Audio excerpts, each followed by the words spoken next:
الله سبحانه وتعالى إن الدين عند الله الإسلام دنيا الله سبحانه وتعالى لما تلاهم لما ودهم مسطوا له يزنداو كنا يمسطوا برسولش بچا يمطاو امنت ነው ይላል الله سبحانه وتعالى ለፍቶ ያው ውጤት አልባ ሆኖ ይወድቃል ማለት ነው።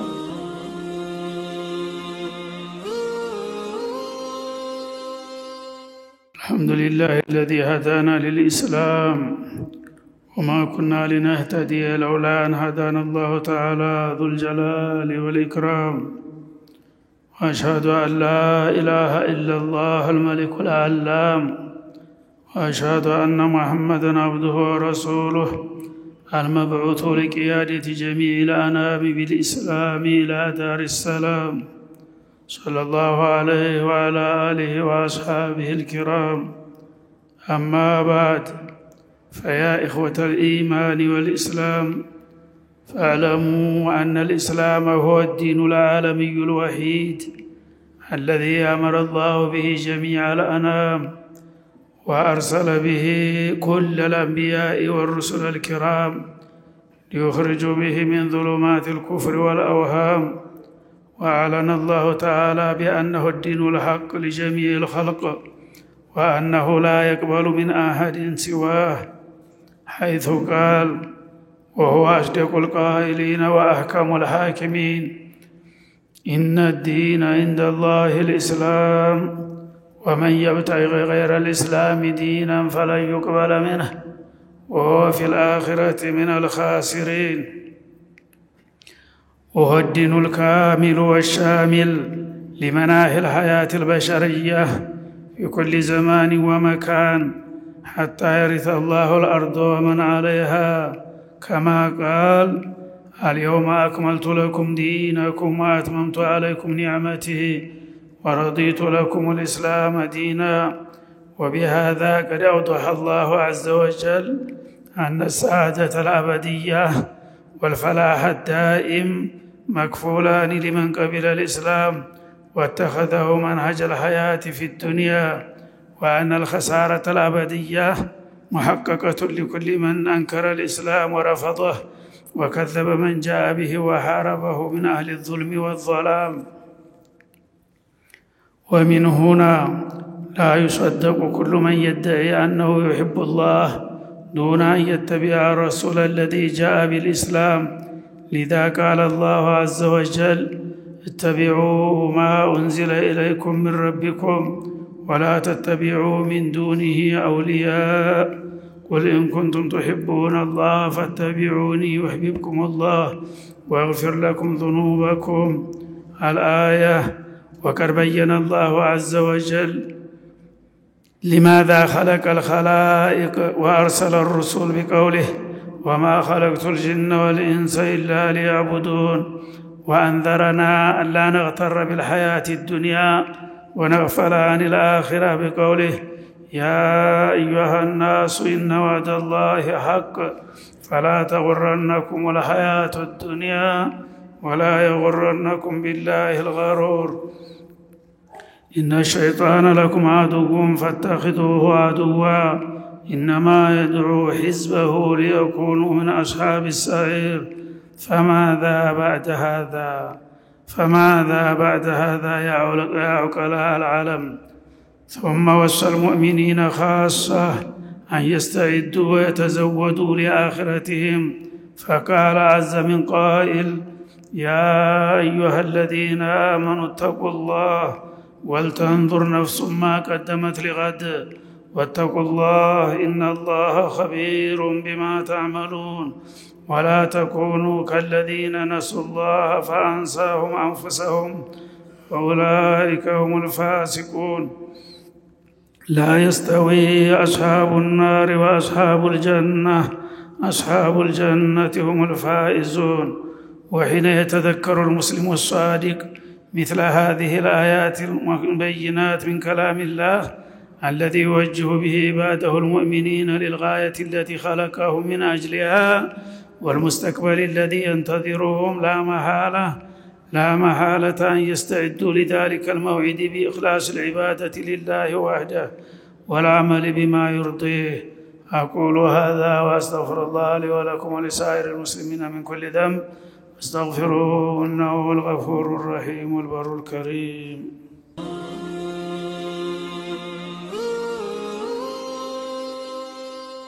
الحمد لله الواحد الأحد الفرد الصمد الذي لم يلد ولم يولد ولم يكن له كفوا أحد، وأشهد أن لا إله إلا الله وأن محمد رسول الله صلى الله عليه وعلى آله ومن والاه. أما بعد، فيا أيها الإنسان العاقل الذي لم يدخل الإسلام في قلبه بعد، إليك أوجه الدعوة. تعال إلى النجاة والسعادة الأبدية.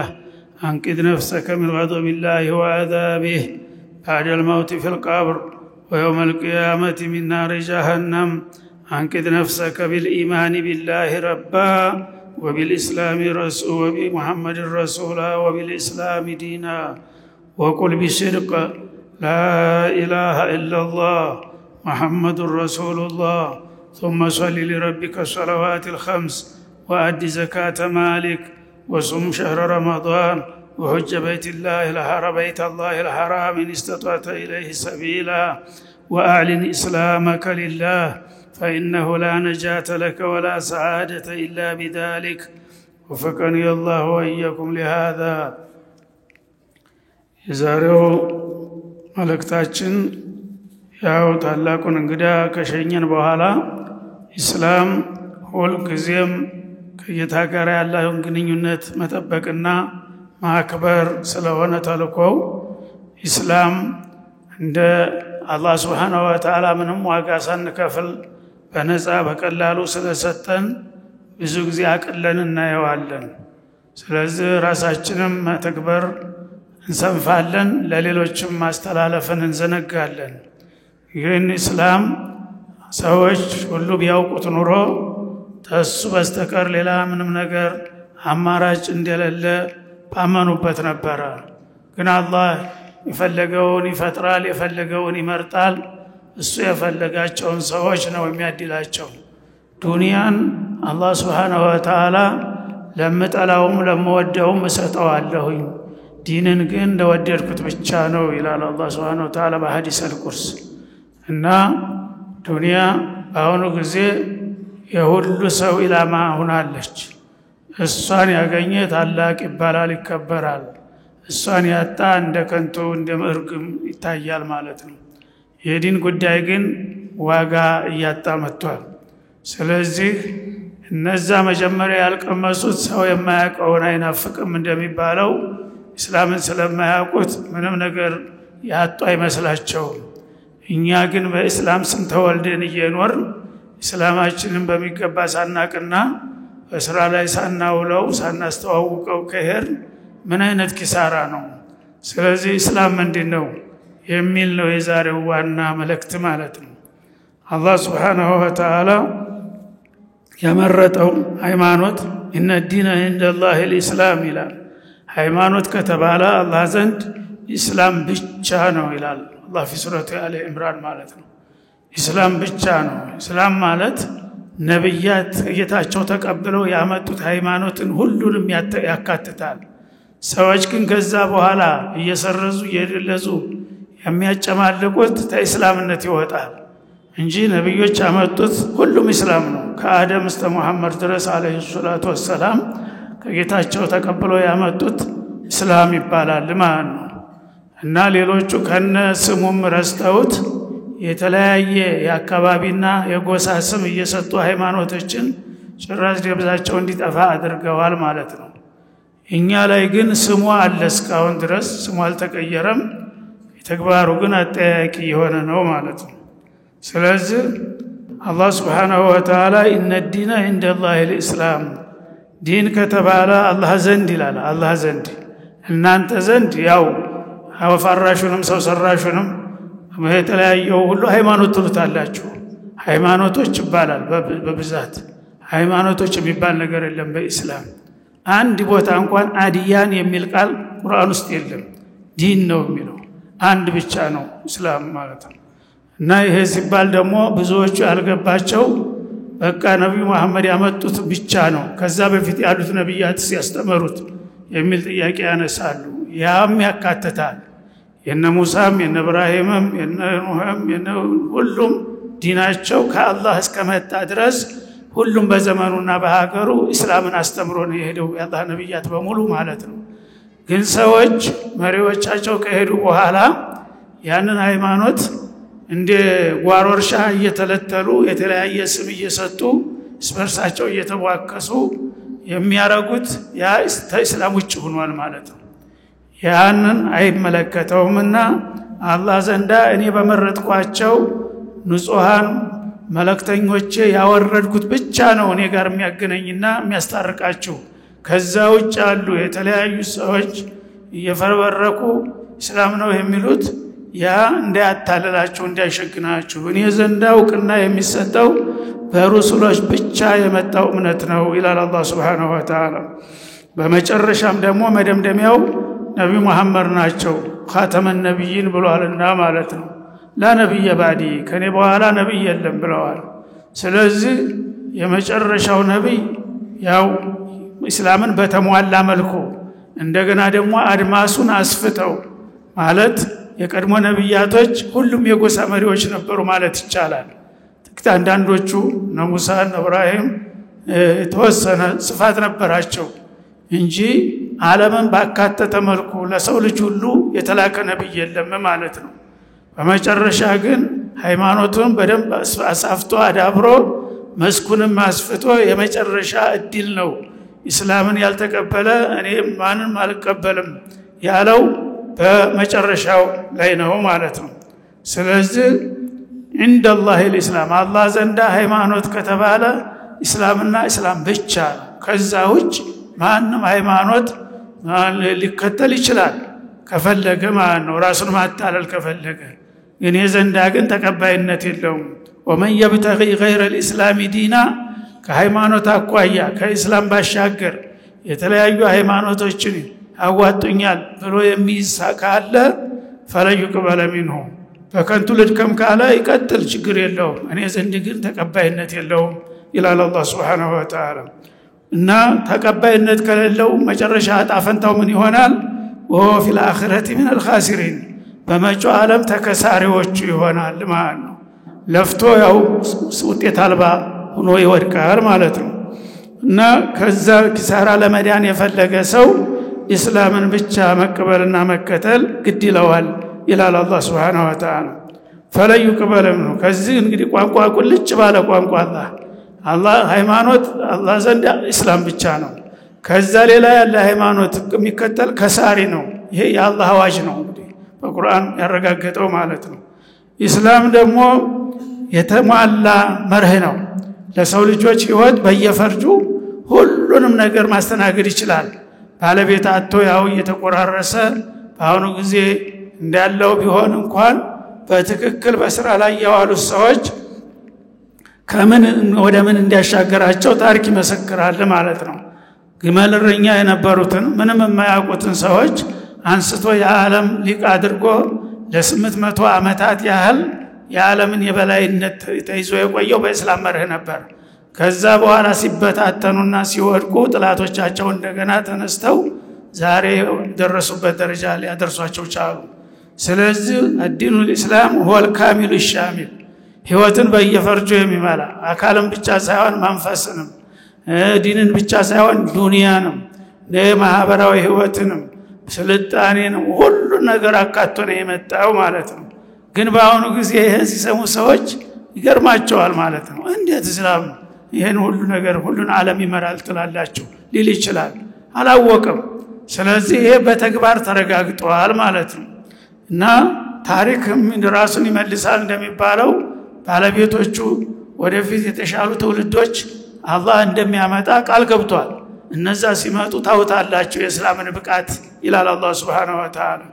وإن تتولوا يستبدل قوما غيركم ثم لا يكونوا أمثالكم እናንተ የኔን አደራ ከመጠበቅ ተላላችሁና ከተዳከማችሁ ተተልፈሰፈሳችሁ ወደ ኋላ ከተንሸራተታችሁ እናንተን ጠራርቄ ሌላ ደንበኞች ተካለው በቦታው ይላል አላህ Subhanahu Wa Ta'ala። እነዛ የሚመጡት ተተኪዎች ደግሞ ثم لا يكونوا امثالكم የናንተ አይነት ልፍስፍሶች አይሆኑም አንበሶች ሆነው ነው የሚመጡት ይላል ማለት ነው። ስለዚህ በዓለም ዙሪያ ያሉ ኃይላቶች እስላምን ለማጥፋት የሚረባረቡት ይሄን ትንቢት ስለሚያውቁት ነው። ያ ነገር እንዳይመጣ በእነሱ ጥረት የሚያስቀሩት መስሏቸው አላህ ግን አረጋዋል ያለውን ነገር ማንም አያግደውም ይመጣል ማለት ነው።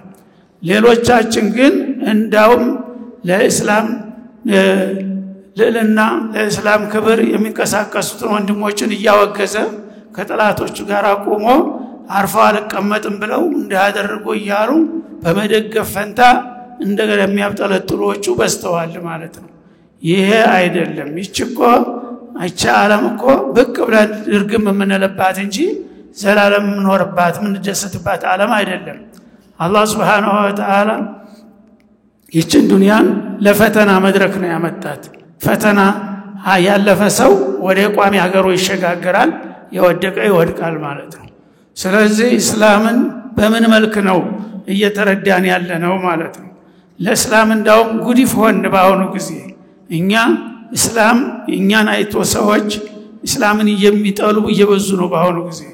ለምን እስላም ነው ወደ ኋላ ያስቀራቸው ብለው ነው የሚያስቡት ማለት ነው። ሙስሊም መሆናችን ወደ ኋላ እንዲያስቀር ሙስሊም አለመሆናችን ነው ወደ ኋላ ያስቀረን። ስም ብቻ አንግበን በተግባር ግን ሙስሊም መሆን ሲያቅተን ነው ልንወድቅ የቻልነው ማለት ነው። ሙስሊምማ ብንሆን ኑሮ ማን ተመኝቶ ያገኘው ነበር የኛን እድል። ስለዚህ ወሻሚል المناحي الحياه البشريه የሰው ልጆች ህይወትን በየፈርጁ ሊመራ የሚችል እስላም ብቻ ነው። ይሄን ደግሞ ከእስላም ውጭ አሉ ብዙ ፈላስፋዎች ብዙ ፕሮፌሰሮች አጥንተው ደርሰውበታል። ባሁኑ ጊዜ አማራጭ የለም። ዓለም ያው በውጥንቅጥ ላይ ናት። አሁን ችግሩ ያው ብቃት ያለው መርህና መሪ ማምጣት ያስፈልጋል እና እንደ መሐመድ ያለ መሪ ባሁኑ ጊዜ ቢመጣ ኑሮ ታለንበት ማጥ ሁሉ እንወጣ ነበር ይያሉ የሚጽፉት ሙስሊም ያልሆኑት ናቸው ባሁኑ ጊዜ። ሱብሃንአላህ እኛ ግን እናፍራለን በማንነታችን ማለት እንደገና في كل زمان ومكان ላንዲ ቦታ ላንዲ ክልል ወይም ለተወሰነ ጎሳ ሳይሆን ሁሉንም የሰው ልጆች አማክሎ ጂኖችንም ጭምር ሊመራ የሚችል እስላም ነው ማለት ነው። በየሀገሩም ደግሞ ማንኛውንም ወገን አስማምቶ ሊመራ የሚችል እስላም ብቻ ነው። ምክንያቱም አላህ ረብ العالمين የጥበብ ባለቤት የኃያሉ ዓለም ባለቤት አላህ ያስቀመጠው ነው። ለማንም አይወግንም። ሰዎች በአንድ አጋጣሚ እድል አግኝተው ስልጣን በሚይዙና የተለያዩ ስርዓቶችን በሚዘረጉ ጊዜ አርላዊ ሆነው ነው የሚሉት የሱ ደጋፊ የሱ ዘመዶች የሆኑትን በሚጠቅም መልክ ነው መርሆ የሚዘጋጀው ማለት ነው። አላህ ግን የሁሉ ጌታ ነው። ለማን ብሎ ያደላል? ለሁሉም ሚዛናዊ የሆነ መመሪያ ነው የሚያስቀምጠው ማለት ነው። اليوم اكملت لكم دينكم ማለት ነብዩ በመጨረሻ ሐጃቸው አረፋ ላይ እንደቆሙ የመጨረሻውን አንቀጽ አወረደ። በዛሬው ዕለት ዲናችሁ አሟላሁላችሁ አለ አላህ እና ወረዲቱ ለኩም الاسلام واتممت عليكم نعمتي ጸጋዬንም ደመደምኩላችሁ። እስላም ምንም ነገር አይጎለውም። የሚጠበቀው ከናንተ መተግበር በስራ ላይ ማዋል እንጂ መጣፊያ ማዳበሪያ መቀየሪያ አይፈልግም። እስላም ኦሪጂናሉ ራሱ ተመጨረሻ ዓለም ጥግ ድረስ ይመራችኋል ይላል አላህ Subhanahu Wa Ta'ala። ስለዚህ ወረዲቱ ለኩም الاسلام ዲና ከሃይማኖት አኳያ ደግሞ እስላምን መርጬ ወድጄላችኋለሁ። እስላምን የተቀበሉና የተከተሉ እኔ ጋር ተስማምተዋል ወድጃለሁ። ከዛው የሚሄዱ ካሉ ግን እኔ ጥላት መሆናቸው ይታወቁ ይላል አላህ Subhanahu Wa Ta'ala። وبهذا قد اوضح الله عز وجل ان السعاده الابديه والفلاح الدائم مكفولان لمن اعتنق الاسلام واتخذه منهج الحياه የዘላለማዊ ስኬት የፈለገ ሰው ሁሉ ጊዜ የጽድቅ ለማግኘት የሚሻ ሰው አማራጩ እስላምን መቀበልና መከተል ብቻ ነው ይላል አላህ Subhanahu Wa Ta'ala። ከዛው ያሉ አቅጣጫዎች ለአደጋ ነው የሚያጋልጡት ማኑ ለሲኦል ነው የሚዳርጉት። وان الخساره الابديه محققه لكل من انكر الاسلام اسلامن ለተጻረረና ነብዩ الاسلامን ለተቃወመና ላስተባበለ ደግሞ የዘላለም ውርደትና ቅሌት አዘጋጅቼለታለሁ ይላል አላህ Subhanahu Wa Ta'ala ማለት ነው። وكذب من جاء به وحاربه من أهل الظلم والظلام ናይ ጨለምተኛ የሆኑት ሁሉ ስልጡነን ይያሉ የዘመኑ ቴክኖሎጂ ታጥቀናል ይያሉ ግን ህዝብን ወደ ጨለማ የሚነዱ የሆኑ ግፈኞች ሁሉ ነገ አሳር መከራ እንደሚጠብቃቸው አላህ Subhanahu Wa Ta'ala ዛቻውን አስቀምጧል ማለት ነው። ስለዚህ እኛ እውን ሙስሊሞች ነን ወይ ነው ጥያቄው። እኛ እውነት እንደ ስማችን ሙስሊሞች ከሆን አልহামዱሊላህ ለና لا يصدق كل من يدعي انه يحب الله دون ان يتبع الرسول አንድ ሰው እኔ ሙስሊም ነኝ ብሎ ቢደነፋ ቢያቀራራ በመግለጫ ስለሰጠ እውነተኛ ሊሆን አይችልም ማለት ነው። እንግዲያውሳ መመዘኛ መስፈርት አለው። መስፈርቱን ካሟላ ነው። መስፈርቱ ምንድነው? አየተቢያ الرسول الذي جاء بالاسلام እስላምን ያመጣውን የአላህ መልእክተኛ ፈለግ የሚከተል ከሆነ ነው ሙስሊምነቱም ያዋጣው ማለት ነው። ስለዚህ አህመድ መሐመድ ስለተባልን ብቻ ሙስሊምነን ብለን መቆፈስ የትም አያደርስም ማለት ነው። አላህ ያመጣውን የሰጠንን እድል በነብዩ መር በሚገባ በተቻለን መጠን በስራ ላይ የምናውል ከሆነ ከኛ የተሻለ በምድር ላይ ከተውንም አይኖርም ማለት ነው። الذي جاء بالاسلام لذا قال الله عز وجل اتبعوا ما انزل اليكم من ربكم ولا تتبعوا من دونه اولياء سورة الأعراف ላይ መግቢያው ላይ ምን ይላል? ባጭር ቃል እንግዲህ እናንተ ሙስሊም ነን ካላችሁ ቃል ኪዳን ገብታችኋል እስላምን ተቀበለናል ካላችሁ ካሁን በኋላ ወደ ግራ ወደ ቀኝ ምን መገላመጥ የለም ይላል። اتبعوا ما انزل اليكم من ربكم ከጌታችሁ የተወረደላችሁን መርህ ቀጥ ብላችሁ ተከተሉ። እስላም ነኝ ብሎ ሲያበቃ እንደገና የተለያዩ ሰው ሰራሽና ወፋራሽ መመሪያዎችን ተከትሎ የሚባዝን ካለ ራሱ በራሱ አስተባብሯል። ቃሉ ሙስሊም ነኝ ይላል ተግባሩ ግን አይደለሁም ይያለ ነው ማለት ነው። እስላም ምን ጎሎት ነው ሌላ መመሪያ ሌላ ወገን ሌላ ፓርቲ የምታመጣው ይላል አላህ Subhanahu Wa Ta'ala። اتبعوا ما انزل اليكم من ربكم ከየታችሁ የወረደላችሁን መመሪያ ተከተሉ እንጂ ولا تتبعوا من دونه اولياء سبحانallah አሽቲካ አኺላ አላህ ሌላ የገሌ ፓርቲ ነው ገሌ ወዳጅ ነው ገሌ ዘመድ ነው ብላችሁ ከአላህ ፍቃድ ውጭ የሆነ ነገር ሁሉ እንዳትከተሉ ይላል አላህ በቀጥታ ማለት ነው። ቢያንስ ተቆጠብ አቅም እንኳን ከሌለህ ባጢልን ተባበር መቆጠብ አለብህ ማለት ነው። ከኔ ሌላ ያሉትን የኔን ጥላቶች ፈለግ እየተከተልክ ሙስሊም ነኝ ብትል ግን ራስክን ነው የምታጣልለው ይላል ማለት ወለ ان كنتم تحبون الله አላህን የምትወዱና የምታከብሩ ከሆናችሁ ፈተቢዑኒ እኔን መልእክተኛውን ተከተሉ ይበላቸው ያ መሐመድ ይላል። እንግዲህ እኔ ተከተል ያለ የሚልን ሁሉ መግለጫ ስለሰጠ ብቻ እውቅና እንዳሰጠው አላቸው ነብዩ። እኔን አላህን ተወዳላችሁ ጌታን ታከብራላችሁ ብለ ጠይቃቸው። አዎን ካሉ እንግዳውማ ጌታ እኔን የላከላችሁ የሱን መመሪያ እንዳስተምራችሁ ነው። እኔን ያልተከተለ አላህን ወዳጅ ነኝ ማለት አይችልም ብለ ነገራቸው ቅጩን ይላል አላህ Subhanahu Wa Ta'ala። يحببكم الله ልክ እንዳላችሁት በቃላችሁም ጌታን በአላህ በስተቀር አናምንም እንደገና በተግባርም በጌታ መርህ የምትመሩ ከሆናችሁ ያኔ እናንተ እንደወደዳችሁኝ እኔም በአጸፋው ወዳችኋለሁ ባላችሁ ይላል አላህ። ويغفر لكم ذنوبكم ወንጀላችሁንም ይምራችኋል ይሄን ካደረጋችሁ ካልሆነሳ ያው ነው። وقد بين الله جل وعلا لماذا خلق الخلائق وارسل الرسل አላህ Subhanahu Wa Ta'ala ፍጥረታትን በመድር ላይ ፈጥሮ ለምን እንዳሰራጨ ምክንያቱን ግልጽ አድርጓል ማለት ነው። ፍጥረታትን ዝም ብሎ ለጊዜ ማሳለፊያ መጫወቻ አይደለም የፈጠረው ማለት ነው። ለቅዱስ ዓላማ ነው። የተፈጠሩለትን ዓላማ በግልጥ ቋንቋ አስቀምጧል። ወማ خلقቱል ጂነ ወልኢንስ ኢላ ሊያዕቡዱን ሰዎችንም ሆነ አጋንንቶችን እኔን ጌታቸውን አውቀው ለኔ ብቻ አምልኮት እንዲሰጡና መልእክተኛዬን እንዲከተሉ እንጂ ለሌላ አልፈጠርኳቸውም ይላል። ስለዚህ ከተፈጠርክለት ዓላማ ውጭ እየተጓዝክ ሙስሊም ነኝ አላህን ወዳለሁ ብትል ሊሆን አይችልም ይያለ ነው አላህ Subhanahu Wa Ta'ala። وانذرنا الا نغتر بالحياه الدنيا ይሄንን እንግዲህ ትክክለኛና ግልጽ የሆነ እስላማዊ መርህ እንዲያንቀበልና እንዲያንከተል የሚያደርገን የጊዜያዊ ችግራችን ነው። በዚህ ዱንያ ላይ እንዴት እኖራለሁኝ? አሁን ዓለምን ዳርስ ተዳር የሚያበጡት ሌሎቹ ናቸው።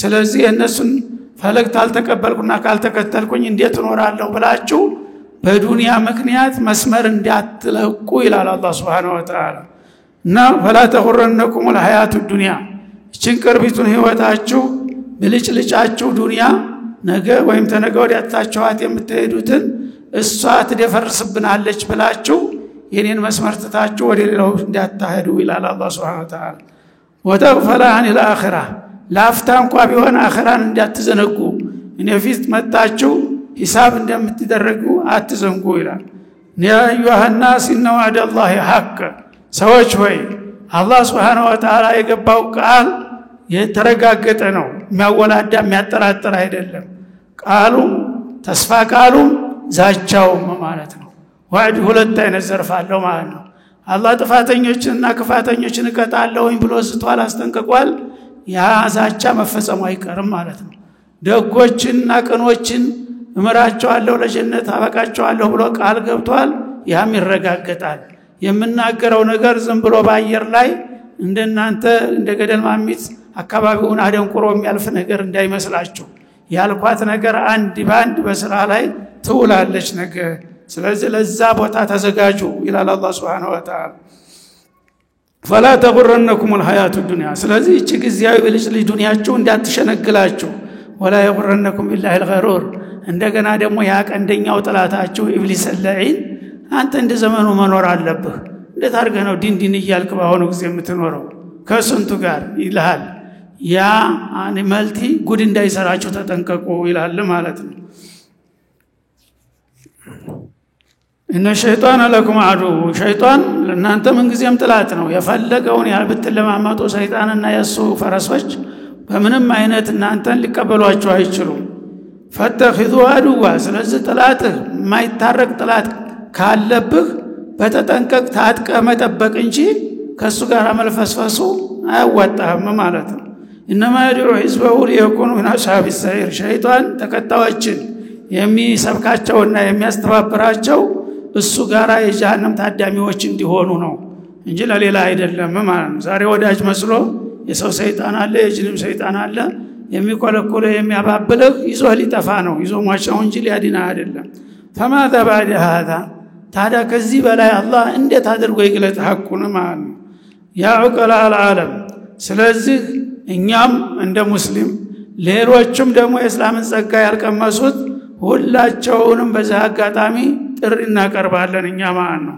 አውቀላዎች ነን ምሁሮች ነን ንቆዎች ነን ብቆዎች ነን የምትሉት ሁሉ ይልቁንስ ጊዜው ሳያመልጣችሁ ወደ እስላም ነው ቶሎ ነው እስላም ነው መዳኛችሁ ሌላ ምንም መዳኛ የለም ይሄ የኛ ቃል ሳይሆን የዓለም ባለቤት የፈሰጠው ማረጋገጫ ነው ማለት ነው እና ተመወሰል ሙእሚኒን خاصه በተለይ ደግሞ ሙእሚኖችን አላህ ልዩ ደግሞ አደራ ኑዛዝ ያስተላልፈላቸዋል አንየስተዒዱ ወየተዘወዱ ለአኺረቲህም ለቋሚው አገራቸው እንዲዘጋጁና ስንቃቸውን እንዲያዘጋጁ አጥብቆ አስጠንቅቋል ማለት ነው ያ አዩሃ الذين آمنوا اتقوا الله እናንተ አማኝነን የምትሉት ያመናችሁበትን አላህ ፍሩት ተጠንቀቁት ይላል ወልተንዙር ነፍሱ ما قدمت لغد ማንኛውም ነፍስ ለዛች ለቃውቲ ቀን ነገን የፊት ስትቀርቡ የሚያዋጣችሁን ነገር አዘጋጅቻለሁኝ ወይ ስንቄን ይዣለሁ ወይ ብላችሁ ራሳችሁን ጠይቁ አስተውሉ ይላል ወተቁላህ ኢነላህ ኸቢሩን ቢማ ተዕመሉን አላህን ፍሩት ተጠንቀቁት ምክንያቱም አላህ የምትሰሩትን ነገር ሁሉ ተደቂቅ እስከ የሚያገታ ነው ማለት ነው እንደ ሰው መሸንገል ማታለል አትችልም በቃለ የምትናገረው በጋድ የምታውጀው በሚሳ በሚስጥር የምትናገረው በልብ ውልታ ሳይቀር አቃት አለውኝ በምን ላይ እንዳለ ይላል አላህ Subhanahu Wa Ta'ala እና ያንን ነገር ተገንዝባችሁ ከወዲሁ በመፈልገውና በመረጥኩላችሁ መስመር መጓዝ መቻል አለባችሁ እንጂ ወላ ተኩኑ ከለዲነ ነሱላህ አላህን እንደቀላል ነገር ቸል ብለው እንደተውት ጅሎች እንዳትሆኑ ይላል ነሱላህ ፈአንሳሁም አንፈሰሁም እነሱ ጌታን ሲተው አላህ ደግሞ በስራቸው አጠፋ እነሱ ነፍሳቸውን እንዲረሱ ያደርጓቸዋል ረበራስ ላይ ነው ወንጀል ፈጸመዋን አላህን ማታለል አይቻልም መሸንገል አይቻልም እየተባለ አላህን ሊያታልል የሚሞክር ሰው ራሱን የጠላ በራሱ ላይ አደጋ የሚጋብዝ ጅል ነው ማለት ነው ኡላኢከ ሁሙል ፋሲቁን እና እንደ አይነቶቹ ምንም ንቁና ብቁ ዘመናዊ ነን ቢሉም አማጺዋን በእኔ ዘንዳ ህገ ወጦች ናቸው ይላል አላህ ሱብሓነሁ ወተዓላ። ለስተው አስሐቡና ለአስሐቦች ምን ቢሆን የጀነት ታዳሚዎችና የጀሃነም ሰለባዎች እኩል ሊሆኑ አይችሉም። ሰዎች በዚህ በዱንያ ላይ ያው እኛ የተሻለንን በሀብቱ በስልጣኑ በሁሉ ነገር የበላይነት ነውና እኛ ነገም እንደዛው እንሆናለን የሚሉ አሉ። ደግሞ አይሰራ አላህ ሱብሓነሁ ወተዓላ የጀነትና የጀሃነም ሰውማ አይስተካከላል ማለት አላህ ፍትሃዊ አይደለም እንደማለት ነው።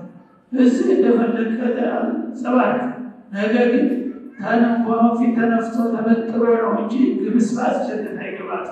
ካፊር ሙናፊቅ ሙተዲ የጀነት ድርሻ አይኖረው ይላል አላህ ሱብሓነሁ ወተዓላ። አስሐቡል ጀና ሁም ፋኢዙን የጀነት ባለቤቶች ግን እንቆ እስላም ሳይበርዙ ሳይቀንሱ በሚገባ የተመሩበት እነሱ ብቻ ወደ ጀነት መድበው ይላል አላህ ሱብሓነሁ ወተዓላ። ስለዚህ እንግዲህ በሚመት ፋስ መላእክት ሳይሆን ራሳችንን አላህ አስቀመጠልን ሚዛን ላይ አስቀምጠን አላህ በሚወደው ህይወታችን መምራት ስንችል ነው መዳን የሚገኘው እያለ ነው አላህ ሱብሓነሁ ወተዓላ። እና አዩሀ ልኢንሳኑ ልዓቂል እንግዲህ ማንኛውም አእምሮ ጤናማ አእምሮ አለኝ የሚባል ሰው ሁሉ ወደ እስላም መቀበል ይኖርበታል። አቂል ላይ ብለት ያበቃ እንግዲህ ብትወድ በአንድ ፊቱ እብድ ነው አያውቅም ምንም ችግር የለም ታማኝ ጠይቀው እብድ ግን ጤናማ አእምሮ አለኝ ብለህ እየተንቀሳቀስክ በምድር ላይ ከእስላም ባሻገር የምትጓዝ ሰው ለምን ሁሉ ኢስላም መቀበል ለልቦና ውስጥ ኢስላም ያልገባ እስካሁን ኢለይከ ወጅሁ ዳዕወት ጥሪውን ወደ አንተ አቀርባለሁ። ምክንያቱም ጌታ አድርሷቸው መልእክት ይቀበሉ አይቀበሉ የራሳቸው እናንተ ግን አድርሱ ባለው መሰረት ጥሪውን አቀርባለሁ ለእስላም ባሻገር ላሉት ሁሉ ማለት ነው። እና አንተ መዳን ፈልጋለሁ መስጠት ፈልጋለሁ ጀነት እሻለሁ የምትል ሁሉ በሚሞት አይደለም ይሄ ነገር ተረጋግጠው አላህ ማስቀመጠው መስመር ላይ ስትጓዝ ነው የሚሳካው ማለት ነው። እና የዘላለም ደስታና ፍስሐ ማግኘት የፈለገ ሰው አንቂዝ ነፍሰከ ምን ገضبላሂ ወአዛቢ ይህን ጊዜ ሳይመሽብህ በህይወት በጤንነት እያለህ ራስህን ከአላህ ቁጣና ቅጣት ታደጋት። እና አላህ በሚጠራው መንገድ እየተጓዝክ ጀነትን መመኘት ሞኝ ከንቱ ነው ማለት ነው። እና እዚሁ እንግዲህ ዱንያ ላይ እንደፈለገ ሊያኖርህ ይችላል። ግን ተቀብር ጀምሮ የሚመጣው ነገር ሌላ ጉዳይ ነው የሚሆነው። ከዛ ለመዳን የፈለገ ሰው ይህን ጊዜ ወደ እስላም ጎራ ማለት አለበት ማለት ነው። ወየውመል ቂያመቲ ፊ ናሪ ጀሃነም በትንሣኤ ዕለት ደግሞ ወደ ጀሃነም ወድኹሉል ጀሃነም የሚለው አዋጅ መጣበታል ማለት ነው። አንቂዝ ነፍሰከ ቢልኢማኒ ቢላህ ራስህ በምንድነው የምታድነው? በጌታ በአንድ ኻሊቅ በአላህ አልዋሂዱል አሐድ ብቻ በማመን ነው ነፍስን ማዳን የሚቻለው ማለት ነው። ከረበን ከአምላክ አኳያ አላህ በቃ ተሱ በስተቀር በቀጥታም ሆነ በተዘዋዋሪ የማከፍረው የማመልከው የለም የሚል አቋም ሊኖር ይገባል ማለት ነው። ወቢሙሐመድ ረሱላ ተነብይ አኳያ ደግሞ መሐመድ በቂ በነብዩ መሐመድ ብቻ መርህ ነው መጓዘው በልህን ጊዜ ወቢልኢስላሚ ዲና ከሃይማኖትም አንፃር እስላም ብቻ ነው የሚበቃኝ ከእስላም ሌላ አላስፈልግም የሚል አቋም መያዝ ይኖርብሃል ይላል። ይህንን በልብ ውስጥ ተቋጠርክ በኋላ ወቁል ቢሽርኪን በማያወላዳ ቋንቋ ላኢላሃ ኢላላህ ከአላህ በስተቀር ትክክለኛ አምላክ የለም የሚለውን እስላማዊ መርህ አስተጋባ ማንንም ሳትፈራ ማለት ነው። ሙሐመዱር ረሱሉላህ ሙሐመድም የአላህ መልእክተኛ መሆኑን መሰክራለሁ በልህን ጊዜ ثم صلي لربك الصلوات الخمس ከዛ በኋላ ይሄንን የእምነት ቃልህን ለማረጋገጥ አምስት ወቅት ሰላትህን ቀጥ አድርገህ መስገድ ይጠበቅብሃል። ወአዲ ዘካተ ማሊክ የገንዘብህን ግዴታ መወጣት አለብህ። ወሰውም ሸህረ ረመዳን ረመዳን ወር አክብረ መጦም አለብህ። ወሐጅ በይተላህ አልሐራም ኢንስተጣዕተ ኢለይሂ ሰቢላ አቅሙ ካለህ ነገ ዛሬ ሳትል የተከበረውን የአላህን ቤት ካዕበተል ሙሸረፋን በስርዓት ሐጅ ሄደህ መጎብኘት አንድ ጊዜ በእድሜህ ይጠበቅብሃል ማለት ነው። እነዚህ እንግዲህ መሰረታዊ የሚባሉ አስኳሎች ናቸው። እነዚህን ሳያሟላ በተለያየ መንገድ ዝም ብሎ ሙስሊም ነኝ ማለት ግን ራስን ማታለል ነው ማለት ነው። ወላ ሰዓደተ ኢላ ቢዛሊክ ስለዚህ ከሚፈሩት ሁሉ መዳን የዘላለም ጸጋ ደስታ መውረስ በዚህ ብቻ ነው የሚገኘው ብሎ አላህ ወስኗል ማለት ነው። ይሄንን የጌታን ጥሪ እንግዲህ እኛ በምንችለው አስተላልፈና በትንሿ መድረክ ቢሆን ሁላችንም በእስላማችን ልንኮራ ይገባል በእስላም ማፈር የለብንም ሌሎቹ ወደ ውሸቱ ሲጠሩን ልባቸውን ደረታቸውን ነፍተው አፋቸውን ከፍተው በየታክሱ በየመንገዱ ኢየሱስን ተቀበል ይላል ማለት ኢየሱስን እኮ የተቀበልኩት በትክክል እኔ ነኝ ልትለው ይገባል ኢየሱስ ምን አንቢያ ኢላሂ الكرام ተውሉል አዝሞች ታላቆች ነብዮች አንዱ ነው በየማምነው አንተ ግን ፍጡርን አምላክ ነው ብለህ ነው የምታስተምረኝ ልንላቸው ይገባል ማለት ነው ስለዚህ እንግዲህ አላህ Subhanahu Wa Ta'ala በሰማነው ሰርተን ተጠቃሚ አድርገን ከኒዳማ ምድን እና ይህ ነው የዛሬው መልእክታችን نفعني الله وإياكم بما سمعنا ورزقنا التوفيق للعمل والنجاة اللهم اغفر لنا وارحمنا وأنت خير الراحمين اللهم كن لنا وليا ونصيرا ومعينا وظهيرا اللهم إنا نسألك الهدى والتقى والعفاف والغنى أحسن عاقبتنا في الأمور كلها وأجرنا من خزي الدنيا وعذاب الآخرة إنك أنت الكبير المتعال وانصر عبادك المظلومين على القوم الظالمين اللهم انصر عبادك المظلومين على القوم الظالمين اللهم انصر عبادك المظلومين على القوم الظالمين اللهم ارفع مقتك وغضبك عنا ولا تسلط علينا من لا يخافك ولا يرحمنا اللهم سلمنا مع السالمين نجنا مع الناجين ولا تهلكنا مع القوم الهالكين عباد الله صلوا وسلموا على رسول الله كما أمركم الله إن الله وملائكته يصلون على النبي يا أيها الذين آمنوا صلوا عليه وسلموا تسليما اللهم صل وسلم وبارك على عبدك ورسولك محمد كما صليت على إبراهيم وعلى آل إبراهيم في العالمين إنك حميد مجيد آمين وسلام على المرسلين والحمد لله رب العالمين